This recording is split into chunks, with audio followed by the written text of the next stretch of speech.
어제 발표된 추경안에 대한 기자회견 시작하도록 하겠습니다.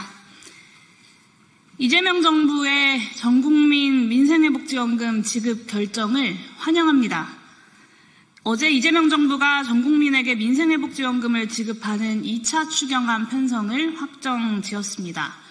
보편적 민생회복지원금은 수년 동안 저의 의정활동에서 특별히 공을 들여서 그 필요성을 주장하고 입증해온 정책 중에 하나입니다. 내수부진을 극복하고 민생경제에 활력을 불어넣을 것이라는 확신이 있었기 때문입니다. 시행을 눈앞에 둔 보람이 남다릅니다. 국민의 위대함을 다시금 깨닫습니다. 이번 민생회복지원금은 취약계층을 더 두텁게 지원하면서도 전국민 보편 지급을 관철했다는 점에서 그 의미가 큽니다. 한계 소비 성향이 높은 저소득 취약계층에게 충분한 액수의 추가 지원은 재정 지출의 승수 효과와 사회적 정당성을 동시에 제고합니다. 그러면서도 15만 원을 지급받는 소득 상위 10%를 제외하면 전체 국민이 기본적으로 25만 원을 지급받습니다. 전국민 보편 지급은 누구도 소외시키지 않는다는 점에서 공동체적 통합력을 높일 것입니다. 이번 국민주권정부의 민생회복지원금 설계는 민생정책, 그리고 경제정책, 사회통합정책이 골고루 안배된 것으로 평가되어야 합니다. 또한 윤석열 정부와 국민의힘의 긴축 일변도 재정정책과 결별한다라고 하는 새 정부의 결단이 있었기에 이 절묘한 정책 배합이 가능했다는 점도 이번 민생회복지원금 결정의 중요한 의미라 할 것입니다.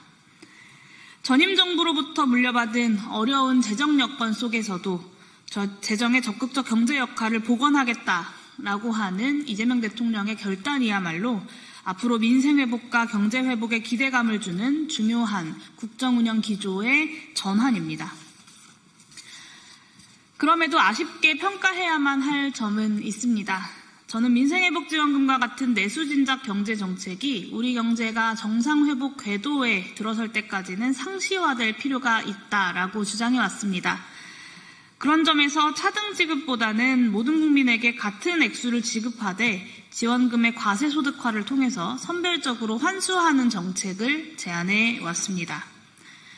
이번에 소득 상위 10%는 평균적인 25만 원보다 적은 15만 원을 지급받게 됩니다. 상위 10%의 선별에 드는 행정 낭비는 물론 그 소득을 어느 때 기준으로 어떤 대리지표로 확정할 것인지를 놓고 여전히 형평성 문제가 잠복해 있습니다. 지원금의 과세소득화는 지원금을 지급받는 바로 그 해의 소득을 기준으로 소득이 클수록 차등적으로 더 많이 환수될 수 있으므로 행정적 효율성을 제고하고 형평성 시비를 불식시킵니다. 이런 장점에 더해서 재정의 적극적 경제 역할을 위한 바람직한 조세 정책의 작은 원형으로서도 의미가 있다고 할 수 있겠습니다. 민생회복지원금은 결코 일회성 정책이 아닙니다.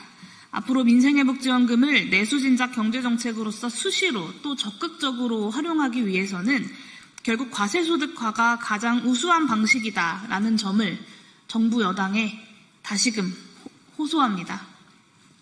중장기적인 정책 추진을 위해서라도 이 점을 진지하게 검토해 주실 것을 정부 여당에 요청합니다.